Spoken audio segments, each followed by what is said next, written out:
So the Republican Dana Rohrabacher from California, back at it again. All right, this time he has introduced legislation that would end federal marijuana prohibition, essentially. High Times article by Mike Adams. Um, Now, on Tuesday, Republican Congressman Dana Rohrabacher of California submitted a piece of legislation in the U.S. House of Representatives aimed at preventing the federal government from cracking down on states that have legalized marijuana for medicinal or recreational use. The bill, which is aptly entitled the Respect State Marijuana Laws Act of 2017, would provide the cannabis community with the immunity from federal prosecution as long as they remain in compliance with state law. Although the bill, H.R. 975, would not force Congress to end prohibition in a manner that would allow pot to be taxed and regulated nationwide similar to beer, it would amend the Controlled Substances Act in such a way that state legalization could carry on without the threat of federal interference.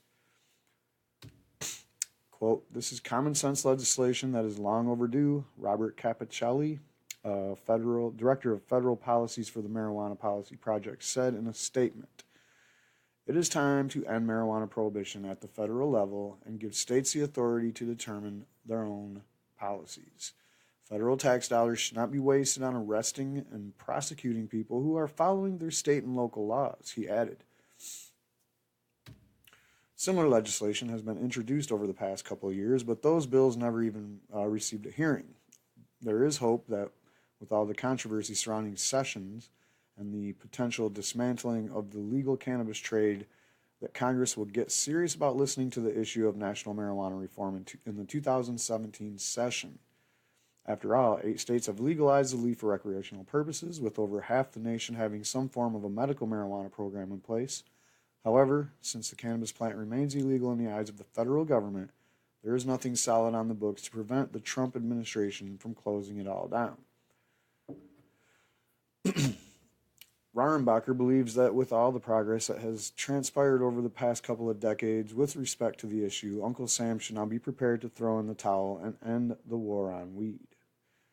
Quote, I happen to believe that the federal government shouldn't be locking up anyone for making a decision of what he or she should privately consume, whether that person is rich or poor, and we should never be giving people the excuse, especially federal authorities, that they have a right to stop people or intrude into their lives in order to prevent them and prevent others from smoking weed, consuming something they personally want to consume, Rohrabacher said.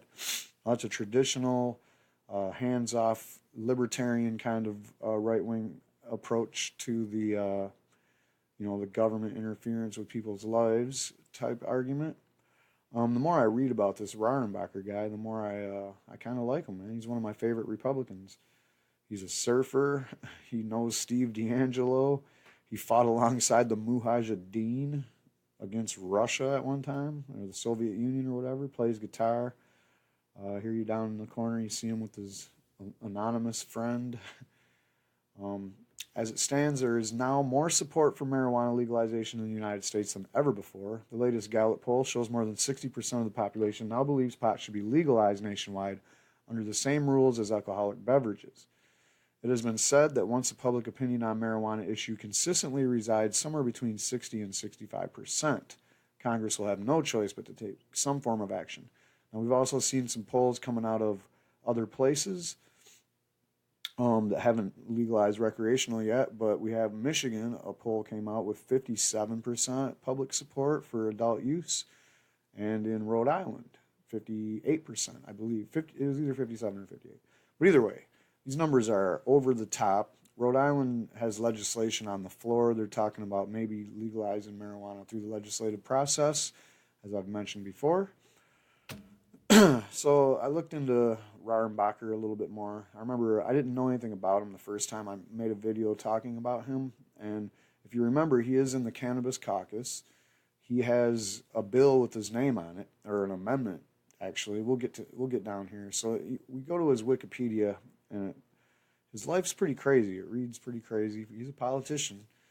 He supports the legalization of marijuana for both medical and recreational purposes. He has spoken against the policy of prohibition of marijuana since as early as May of 2013, calling it a colossal failure. in an op-ed penned for the Orange County Register. He further outlined his views in May 2014 op-ed in National Review, arguing that prohibition of cannabis has increased the number of undesirable costs upon free society, such as an increase in gang violence, soaring incarceration rates, unconstitutional seizure of private property through civil forfeiture, corruption and the military of police forces, and negative impacts on minority communities and relationships with Latin American communities. That sounds more like an all across the board pro legalization position that you could find on anywhere in the political spectrum. So Rohrabacher has called on fellow Republicans to consider their stance towards marijuana, citing core conservative principles such as limited government, individual liberty, respect for the 10th Amendment, which is a state's rights, and respect for the doctor-patient relationship that Rohrabacher says lends support to loosening current laws. He also notes conservative leaders such as Milton Friedman, William F. Buckley, and Grover Norquist have espoused similar drug policy views. In April 2016, Rohrabacher announced his endorsement of California's Proposition 64, the Adult Use of Marijuana Act. Rohrabacher is a strong proponent of states' rights when it comes to marijuana policy. He introduced the Rohrabacher-Farr Amendment, prohibiting the Justice Department from spending funds to interfere with the implementation of state medical marijuana laws. The amendment was voted on several times beginning in 2003 and passed the House for the first time in May 2014, becoming law in December 2014 as part of the Omnibus Spending Bill. Additional legislation that Rohrabacher has introduced includes the Respect State Marijuana Laws Act and Veterans Equal Access Act. Rohrabacher has called on the DEA, DOJ to remove marijuana from its list of Schedule I drugs. He's a congressman, and that's what congressmen are supposed to do. They're supposed to get together and change those. Anyway, in his personal life, we see he's got a colorful personal life here. He's been married for some time now, since 1997. In 2004, they had triplets, and he was still described as an avid surfer. And he revealed in May of 2016 that he uses a cannabis-infused topical rub to treat the arthritis pain that he suffers from, allowing him to sleep through the night. It is legal under California state law, but remains a banned substance under federal law. So, hey boss. And there you have it. That pretty much sums it up. It's great. I hope this thing gets to the floor. I hope this thing gets some life. I hope it gets voted on, and I hope it passes because it needs to. There's a lot of Jeff Sessions paranoia out there. He could do a lot of things, or he could do a lot of nothing. When Trump rolled him out, and he was standing next to Trump, and Trump was talking about how he's about to crush the gangsters or whatever. I don't see marijuana being a real big priority for this administration. It sounds like their law and order approach is way beyond just marijuana.